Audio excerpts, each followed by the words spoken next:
സാധാരണ നിലയിൽ വേനൽക്കാലത്ത് പെയ്താലുണ്ടാകേണ്ട മഴയേക്കാൾ കൂടുതൽ അളവിൽ മഴ പെയ്യപ്പെട്ടൊരു വേനൽക്കാലമായിട്ട് ഇത് മാറുകയാണ്. കഴിഞ്ഞ ഒരു 4-5 വർഷങ്ങളെക്കാൾ വ്യത്യസ്തമായി അറബിക്കടലിൽ നേരത്തെ രൂപീകരിക്കപ്പെട്ട ഒരു ചക്രവാത ചുഴി ഇപ്പോൾ ന്യൂനമർദ്ദമായി മാറിയതും, അതുപോലെ തന്നെ ബംഗാൾ ഉൾക്കടലിലെ ന്യൂനമർദ്ദങ്ങളുടെ പൊതുവായിട്ടുള്ളൊരു വരവും അതിഭീകരമായിട്ടുള്ള കിഴക്കൻ കാറ്റും, ഇത് മൂന്നും കൂടിയപ്പോഴാണ് കഴിഞ്ഞ 14 മുതൽ ശക്തി പ്രാപിച്ച് 9-ാം തീയതി ആരംഭിച്ച ഈ സീസണിലെ മഴയും അതിൻ്റെ ഭാഗമായിട്ടുള്ള അതിശക്തമായിട്ടുള്ള അല്ലെങ്കിൽ അതിതീവ്രമായിട്ടുള്ള മഴയും ഉണ്ടായത് എന്ന പൊതുധാരണ കേന്ദ്ര കാലാവസ്ഥാ വകുപ്പ് ഇതിനകം പ്രഖ്യാപിച്ചിട്ടുണ്ട്. തെക്കൻ കിഴക്കൻ അറബിക്കടലിൽ കേരള തീരത്തിനോട് ചേർന്നിട്ടൊരു ന്യൂനമർദ്ദം 23-നുണ്ടാകും എന്ന് കരുതി അതങ്ങനെ തന്നെ രൂപപ്പെട്ടു. മധ്യബംഗാൾ ഉൾക്കടലിലുള്ള ഒരു ന്യൂനമർദ്ദം, തീവ്ര ന്യൂനമർദ്ദം, ഇത് രണ്ടും കൂടി വന്ന ഘട്ടത്തിൽ ഇന്നും നാളെയും പരക്ക മഴയുണ്ടാകും എന്ന് തന്നെയാണ് കാലാവസ്ഥാ പ്രവചന വകുപ്പ് നമുക്ക് നൽകിയിട്ടുള്ള പൊതുവായ നിർദ്ദേശം. സാധാരണ നിലയിൽ 4 ദിവസമായി പെയ്തുകൊണ്ടിരിക്കുന്ന മഴയ്ക്ക് ഇന്നും നാളെയും കഴിഞ്ഞാൽ ചെറിയൊരു ശമനം ഉണ്ടാകും എന്നാണ് ഇപ്പോഴത്തെ നിർദ്ദേശങ്ങളനുസരിച്ച് കാണാൻ കഴിയുന്ന ഒരു കാര്യം. കേരള തീരത്തിന് അരികിൽ രൂപപ്പെട്ട ന്യൂനമർദ്ദം നാളത്തോടുകൂടി കഴിയുമ്പോൾ കുറച്ചേറെ ശക്തി കുറയും എന്നുള്ളത് കൊണ്ടാണ് അങ്ങനെ അഭിപ്രായ പ്രകടനം നടത്താൻ തയ്യാറായത്.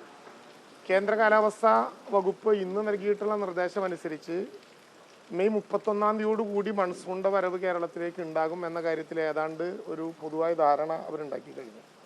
അപ്പോൾ സാധാരണ നിലയിൽ മൺസൂൺ കൂടി വരുന്നത് വരെ ചേർന്ന് നിൽക്കാവുന്ന വിധത്തിൽ വേനൽക്കാലത്തുണ്ടായ ഈ അധിക മഴ ഒരു വലിയ പ്രശ്നമായിട്ട് മാറിയിട്ടുണ്ട് എന്നുള്ളത് തന്നെയാണ് യാഥാർത്ഥ്യം. ഇതിൽ ഏറ്റവും പ്രധാനപ്പെട്ട പ്രശ്നം സാധാരണ നിലയിൽ ഉണ്ടാകുന്നതിനേക്കാൾ കൂടുതൽ മഴ ഒരേ സമയം ചെയ്തുകൊണ്ടിരിക്കുന്നു എന്നുള്ളതാണ്. വേനൽ മഴ ഏറ്റവും ശക്തിയിലുണ്ടാകുമ്പോഴും കേരളത്തിൽ ആകെ ലഭിക്കേണ്ട മഴ 137.5 mm ആണ് ഏവറേജ് എങ്കിൽ ഈ കുറഞ്ഞ ദിവസം കൊണ്ട്, അതായത് 9-ാം തീയതി ആരംഭിച്ച് 14-ാം തീയതി ശക്തി പ്രാപിച്ച് ഇന്ന് 24-ാം തീയതി രാവിലെ 10 മണി വരെ എത്തി നിൽക്കുമ്പോൾ 274.7 mm മഴ ഈ കുറഞ്ഞ സമയത്തിനുള്ളിൽ കേരളത്തിലുണ്ടായി. അതായത് മെയ് മാസം പൂർണ്ണമായും വേനൽ മഴ ഉണ്ടായാൽ 6-ാം തീയതി മുതൽ ചെറുതായി വരുമെന്ന് പ്രതീക്ഷയുണ്ടായിരുന്നു.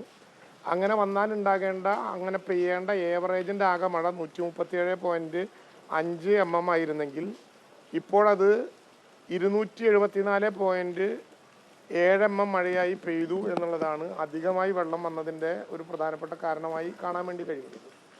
ഏറ്റവും കൂടുതൽ മഴ അറ്റ് എ ടൈം ഉണ്ടായിട്ടുള്ളത് യഥാർത്ഥത്തിൽ തിരുവനന്തപുരത്താണ്. മെയ് മാസത്തിൽ ആകെ 143.6 mm മഴയാണ് പ്രതീക്ഷിച്ചതെങ്കിൽ 358.8 mm മഴ അവിടെ ലഭിച്ചു എന്നുള്ളതൊരു പ്രധാനപ്പെട്ട പ്രശ്നമായി.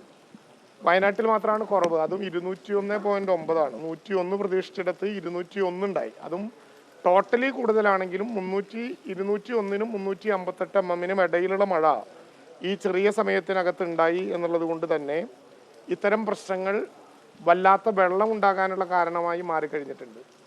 അറബിക്കടലിൽ രൂപം കൊണ്ട ചക്രവാത ചുഴിയുടെയും അതുപോലെ തന്നെ ബംഗാൾ ഉൾക്കടലിൽ രൂപം കൊണ്ട ന്യൂനമർദ്ദങ്ങളുടെയും കിഴക്കൻ കാറ്റിൻ്റെയും ഒക്കെ ഭാഗമായിട്ടുണ്ടായിരുന്ന ഈ അതിതീവ്ര മഴ നമുക്കിന്നും നാളെയും കഴിഞ്ഞാൽ പിന്നെ മൺസൂൺ വരെ ഒരു ചെറിയ ഗ്യാപ്പ് കിട്ടും എന്നാണ് നമ്മൾ പ്രതീക്ഷിക്കുന്നത്. ഏറ്റവും പ്രധാനമായി നമ്മൾ കാണേണ്ടത് ഈ മഴ വളരെ ശക്തിയായി ഉണ്ടായി, അധികമായി വെള്ളമുണ്ടായി. മൺസൂണിൻ്റെ ആദ്യ ക്വാർട്ടറിൽ കൂടി അതിതീവ്രമായ മഴയിലേക്ക് മാറിയാൽ നമുക്ക് പേടിയോടെ കാര്യങ്ങളെ കാണേണ്ടി വരും എന്നുള്ളത് കൊണ്ട് നല്ല മുന്നൊരുക്കം ആ കാര്യത്തിൽ ഉണ്ടാകണം എന്ന് നിർദ്ദേശം കൊടുത്തിട്ടുണ്ട്. സാധാരണ നിലയിൽ ഇപ്പോൾ തൃശ്ശൂരിൽ നമുക്ക് ഉണ്ടാകേണ്ട മഴ 144.5 ആണെങ്കിൽ 300.3 mm മഴയുണ്ടായി. അപ്പം അതിനകത്തുണ്ടാകുന്ന ഒരു പ്രധാനപ്പെട്ട പ്രശ്നം ഈ നഗര ഡ്രെയിനേജുകളുടെ പൊതുവായിട്ടുള്ളൊരു പോളിസി 10 വർഷത്തിനുള്ളിലുണ്ടായ ഏറ്റവും തീവ്രമായ മഴ ഒഴുകിപ്പോകാൻ പറ്റുന്ന വിധത്തിൽ ഡ്രൈനേജുകൾ ഉണ്ടാക്കണം എന്നാണ്. പക്ഷെ 10 വർഷക്കാലത്തിനിടയിൽ പെയ്ത മഴയുടെ കണക്കല്ല ഇപ്പോൾ പലയിടത്തും ഉണ്ടാകുന്നത്. എറണാകുളത്ത് മിനിഞ്ഞാന്ന് അതിതീവ്രമായ മഴയുണ്ടാകുമ്പോൾ രാത്രി 12:30 വരെ ഞാൻ അവിടെ ഉണ്ടായി, കളക്ടറും കൂടി. പിറ്റേന്ന് രാവിലെ ആകുമ്പോഴേക്കും മഴ വന്ന വെള്ളം പൂർണ്ണമായിട്ട് ഒഴുകിപ്പോകുന്ന സ്ഥിതിയും MC റോട്ടിൽ ഉൾപ്പെടെ ഉണ്ടായതായി നേരിട്ട് കാണാൻ വേണ്ടി കഴിഞ്ഞു. അപ്പോൾ ഒരേ സമയം പെയ്യുന്ന മഴയുടെ അളവ് കൂടുതലായാൽ അതിനെ ഉൾക്കൊള്ളാൻ പറ്റുന്ന വിധത്തിലുള്ള സൗകര്യങ്ങൾ നമുക്കില്ല എന്നുള്ളതൊരു യാഥാർത്ഥ്യമാണ്. അത് അപൂർവങ്ങളിൽ അപൂർവമായിട്ടുണ്ടാകുന്ന ക്വാണ്ടിറ്റിയാണ്. ഇപ്പോൾ കേരളത്തിൽ തന്നെ 24 മണിക്കൂറിനുള്ളിൽ പെയ്ത മഴയുടെ ഒരു കണക്കെടുത്തപ്പോൾ ഏതാണ്ട് 9ഓളം പ്രദേശങ്ങളിൽ അത് വളരെ ഭീകരമാണ്. ഉദാഹരണത്തിന് ഇന്നലെ നമ്മൾ എടുത്ത കണക്കനുസരിച്ച് 24 മണിക്കൂറിൽ കുന്നമംഗലത്ത് പെയ്ത മഴ 226.2 mm ആണ്. ചേർത്തലയിൽ 215 കുമരകത്ത് 203 താമരശ്ശേരിയിൽ 200.7 mm ആണ്. അരൂക്കുറ്റിയിൽ അത് 195.2 പൊന്നാനിയിൽ 195 തൈക്കാട്ടുശ്ശേരിയിൽ 193.5 കരിപ്പൂരിൽ 192.8 പള്ളുരുത്തിയിൽ 166.5 അങ്ങനെ പറഞ്ഞാൽ ഒരു മിനിറ്റിൽ 1 mm അല്ല പിന്നെ മഴ വീതം വരുന്ന വിധത്തിൽ മഴ പെയ്തിരുന്നാൽ വലിയ പ്രയാസങ്ങളുണ്ടാകും. പക്ഷേ അതിനെ മറികടക്കാവുന്ന വിധത്തിലുള്ള സൗകര്യങ്ങൾ ഉണ്ടാക്കണം. സാധാരണ നിലയിൽ തദ്ദേശ സ്വയംഭരണ സ്ഥാപനങ്ങൾ, ഫയർഫോഴ്സ്, പോലീസ്, അതുമായി ബന്ധപ്പെട്ട റവന്യൂ ഉദ്യോഗസ്ഥന്മാർ ഉൾപ്പെടെയുള്ള സൗകര്യങ്ങളെല്ലാം നമുക്ക് തയ്യാറാക്കാൻ കഴിഞ്ഞിട്ടുണ്ട്. ഇക്കാലയളവിനുള്ളിൽ അപ്രതീക്ഷിതമായിട്ടുണ്ടായിരുന്ന മഴയുടെ അളവ് വലുതായി വന്നു എന്നുള്ളത് നമുക്കൊരു പൊതുപ്രയാസത്തിന് ഇടയാക്കിയിട്ടുണ്ട് എന്നുള്ളത് യാഥാർത്ഥ്യമാണ്. 14-ാം തീയതിക്കും ഈ വരുന്ന 23-നും മെയ് 9 മുതൽ ആരംഭിക്കുന്ന ഈ മഴയുടെ ശക്തമായ ഇതിൻ്റെ ഭാഗമായി ഏതാണ്ട് 11 പേരുടെ മരണം നമ്മുടെ നാട്ടിലുണ്ടായി എന്നുള്ളത് വളരെ ദുഃഖകരമായൊരു കാര്യമാണ്. അതിലൊഴുക്കിൽപ്പെട്ടാണ് 6 പേര് മരണപ്പെട്ടത്. കോറിയിൽ കാല് വഴുതി വീണാണ് 2 പേര് മരണപ്പെട്ടത്. ഇടിമിന്നലേറ്റ് 2 പേര് മരണപ്പെട്ടിട്ടുണ്ട്. വീടിൻ്റെ മതിലിടിഞ്ഞു വീണ് ഒരാൾ മരണപ്പെട്ടിട്ടുണ്ട്. ഈ വാർത്തകൾ നേരത്തെ കൊടുത്തതാണ്. എന്തായാലും പരമാവധി ഇത്തരം ദുരന്തങ്ങളില്ലാത്ത വിധത്തിൽ സംരക്ഷിക്കാൻ ആവശ്യമായിട്ടുള്ള മുൻകരുതലുകൾ എല്ലാ മേഖലയിലും എടുക്കാൻ വേണ്ടിയിട്ടുള്ള വലിയ പരിശ്രമം നടത്തേണ്ടതുണ്ട്. ഉദാഹരണത്തിന് ഈ മഴ നല്ലതുപോലെ പെയ്തുകൊണ്ടിരിക്കുമ്പോൾ പ്രധാനമായും മഴയുമായി ബന്ധപ്പെട്ട ചില പ്രശ്നങ്ങൾ നേരത്തെ തന്നെ കാലാവസ്ഥാ പ്രവചന വകുപ്പ് പറഞ്ഞതനുസരിച്ച് നമ്മൾ താഴത്തോട്ട് പറഞ്ഞിരുന്നു. അതിലേറ്റവും പ്രധാനപ്പെട്ടത് അതിതീവ്ര മഴ ലഭ്യമായിക്കൊണ്ടിരിക്കുന്ന ഈ ഘട്ടത്തിൽ ഏതെങ്കിലും വിധത്തിലുള്ള വിനോദസഞ്ചാരം ഉൾപ്പെടെ ജലാശയങ്ങളിലേക്കുള്ള ആളുകളുടെ യാത്ര, മീൻപിടുത്തവുമായി ബന്ധപ്പെട്ട് തീരദേശത്ത് ഈ റിപ്പോർട്ട് കൊടുത്തിട്ടുണ്ടെങ്കിലും തീരദേശവും അല്ലാത്ത പ്രദേശങ്ങളിൽ വെള്ളം കൂടിക്കിടക്കുന്ന ജലാശയങ്ങളിൽ പ്രത്യേകിച്ച് വെക്കേഷനാണ് എന്നുള്ള കാരണം കൊണ്ട് കുട്ടികൾ ഉൾപ്പെടെ ജലാശയങ്ങളിൽ ഇറങ്ങുന്ന നടപടിയെ ഏത് വിധേനയും നമുക്ക് നിരുത്സാഹപ്പെടുത്തിയേ മതിയാകും. അപകടമില്ലാത്ത സ്ഥലമാണ് എന്ന് തോന്നുന്നൊക്കെ ഉണ്ടെങ്കിലും അധികം അളവിൽ വെള്ളം വേണ്ടതില്ല മരണത്തിന് എന്ന് പറയുന്ന വിധത്തിലുള്ള പ്രയാസങ്ങൾ ഉണ്ടാകുന്നുണ്ട്. മലവെള്ളപ്പാച്ചിൽ, മിന്നൽ പ്രളയം, അതിതീവ്ര മഴയുടെ പ്രൊഡക്റ്റാണിതെല്ലാം. അതുകൊണ്ട് വളരെ ശ്രദ്ധ ഈ കാര്യത്തിൽ ഉണ്ടാകേണ്ടതുണ്ട്. ജലാശയങ്ങളിൽ കുളിക്കാൻ ഇറങ്ങുന്നത് ഇപ്പം തൽക്കാലം എന്തായാലും ഒഴിവാക്കിയേ മതിയാകൂ.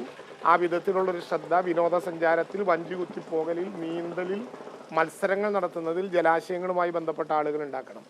മലയോരത്തും ഇതേപോലെ തന്നെയുള്ള പ്രയാസങ്ങളുണ്ട്. രാത്രികാല യാത്രാ നിരോധനം ആവശ്യമെങ്കിൽ നടത്താൻ കളക്ടർമാരെ നേരത്തെ തന്നെ ദുരന്ത നിവാരണ വകുപ്പിൽ നിന്നുള്ള ചുമതല നൽകിയിട്ടുണ്ട്. പക്ഷേ മണ്ണിടിച്ചിലും ഉരുൾപൊട്ടലും ഇതിൻ്റെ ഭാഗമായിട്ടുണ്ടാകും എന്നുള്ളത് കൊണ്ട് അക്കാര്യത്തിലും ഒരു ശ്രദ്ധ നല്ലതുപോലെ ഉണ്ടാകുന്നത് നന്നായിരിക്കും.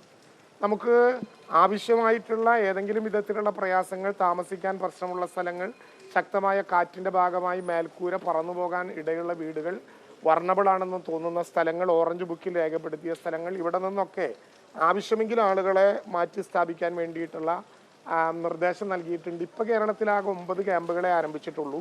57 കുടുംബങ്ങളിലായി 193 പേരാണിപ്പോൾ ആ ക്യാമ്പുകളിൽ താമസിപ്പിച്ചിട്ടുള്ളത്. പക്ഷേ എല്ലാ വിധത്തിലും നമ്മൾ ഒരുക്കം നടത്തിയിട്ടുണ്ട്. 3953 ക്യാമ്പുകൾ വരെ ആവശ്യമായ ഘട്ടത്തിൽ തുടങ്ങാൻ സ്കൂളുകളും മറ്റ് സൗകര്യങ്ങളും ഉൾപ്പെടെയുള്ള സ്ഥലങ്ങൾ തയ്യാറാക്കിയിട്ടുണ്ട്.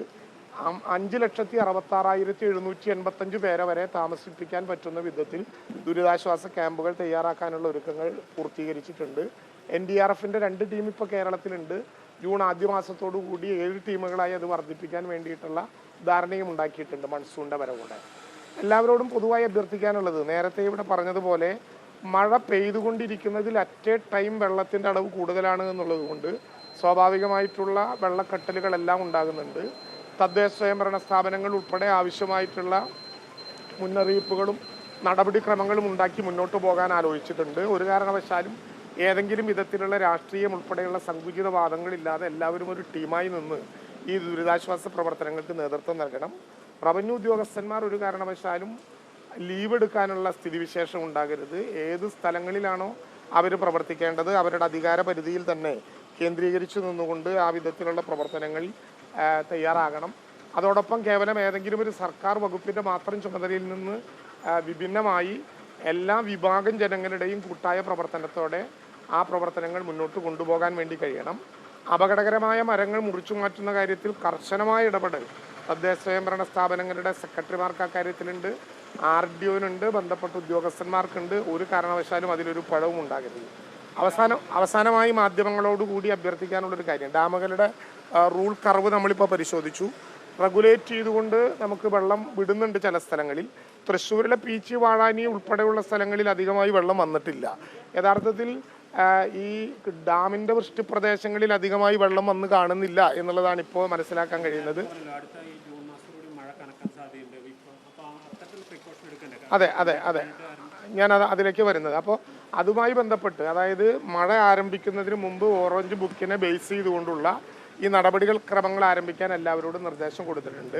മന്ത്രിമാരുടെ നേതൃത്വത്തിലുള്ള അവലോകന യോഗങ്ങൾക്ക് ഇലക്ഷൻ കമ്മീഷൻ ചെറിയ ചില തടസ്സങ്ങൾ ഉന്നയിക്കപ്പെട്ടത് ഒരു പ്രയാസകരമായ കാര്യമായി തന്നെ കാണുകയാണ്. എന്തായാലും മുഖ്യമന്ത്രി തന്നെ ഈ കാര്യത്തിൽ നേരിട്ട് ഇടപെട്ട് ആവശ്യമായിട്ടുള്ള നിർദ്ദേശങ്ങളും നിലപാടുകളും കൊടുക്കുന്നുണ്ട്. അതുകൊണ്ട് ഡാമുകളിൽ ഏത് ഘട്ടത്തിലും റെഗുലേറ്റ് ചെയ്തുകൊണ്ട് റൂൾ കർവിൽ മുകളിൽ വരാത്ത വിധത്തിലുള്ള കാര്യങ്ങൾ തയ്യാറാക്കാൻ വേണ്ടി പറഞ്ഞിട്ടുണ്ട്. ഒറ്റ അഭ്യർത്ഥന ഞാൻ പറയാനുള്ള കാര്യം, അപകടകരമായ വിധത്തിലെ സോഷ്യൽ മീഡിയയുടെ ഉപയോഗം പല വിധത്തിലും ദൃശ്യ ശ്രാവ്യ മാധ്യമങ്ങൾ ഏറ്റവും ആധികാരികതയോടെ പറയുന്നതിനേക്കാൾ അപ്പുറത്ത്, ഇപ്പോൾ ഉദാഹരണത്തിന് ഇന്നലെ വലിയ ആശങ്കയുമായി ഒരു കൂട്ടം ആളുകൾ വിളിച്ചിരുന്നു. ആ ആശങ്ക എവിടെ നിന്നോ ഒറിജിനേറ്റ് ചെയ്ത് 1924 കഴിഞ്ഞ പ്രളയം നടന്നിട്ടുണ്ട്, അതിൻ്റെ 100 വർഷം ഉണ്ടാകുമ്പോൾ അപകടം ഇങ്ങനെ വരാൻ സാധ്യതയുണ്ട് എന്ന് പറയുന്ന വിധത്തിൽ വളരെ തെറ്റായ 2018 ചില ചിത്രങ്ങളും വസ്തുതകളും ഒക്കെ കാണിച്ചുകൊണ്ടുള്ള പ്രചരണം ബോധപൂർവമാണെങ്കിലും അല്ലെങ്കിലും സോഷ്യൽ മീഡിയയിലൂടെ നടക്കുന്നുണ്ട്. ചിലർ ലൈക്കും അതുപോലെ തന്നെ കാഴ്ചക്കാരും ഷെയറും ഒക്കെ ഉണ്ടാകാൻ വേണ്ടി നടത്തുന്ന പണിയാണ്. ചിലർ കിട്ടുന്നൊരു വാർത്ത നാട്ടുകാർക്ക് അറിയട്ടെ എന്ന് വിചാരിച്ച് ഷെയർ ചെയ്യുന്നവരാണ്. ഒരു കാരണവശാലും സോഷ്യൽ മീഡിയയിൽ തെറ്റായ സന്ദേശം പ്രചരിപ്പിക്കാൻ കഴിയുന്ന വിധത്തിലുള്ള ഒരു നടപടി ഉണ്ടാകരുത്. ദുരന്തഘട്ടത്തിൽ ഒറ്റക്കെട്ടായി കേരളം നിൽക്കണം. ബാക്കി എല്ലാ കാര്യങ്ങളും അതിന് ശേഷമേ ഉണ്ടാകുള്ളൂ. അത് കാരണം ഒരു കാരണവശാലും ഏതെങ്കിലും വിധത്തിലുള്ള തെറ്റായ പ്രചരണങ്ങൾ നടത്താൻ അറിഞ്ഞോ അറിയാതെയോ സോഷ്യൽ മീഡിയയിൽ പങ്കാളിയാവരുത് എന്നാണ് ഇപ്പോൾ സർക്കാരിന് വേണ്ടി അഭ്യർത്ഥിക്കാനുള്ളത്. എല്ലാ വിഭാഗം ജനങ്ങളോടും പിന്തുണ ഞങ്ങൾ അഭ്യർത്ഥിക്കുകയാണ്.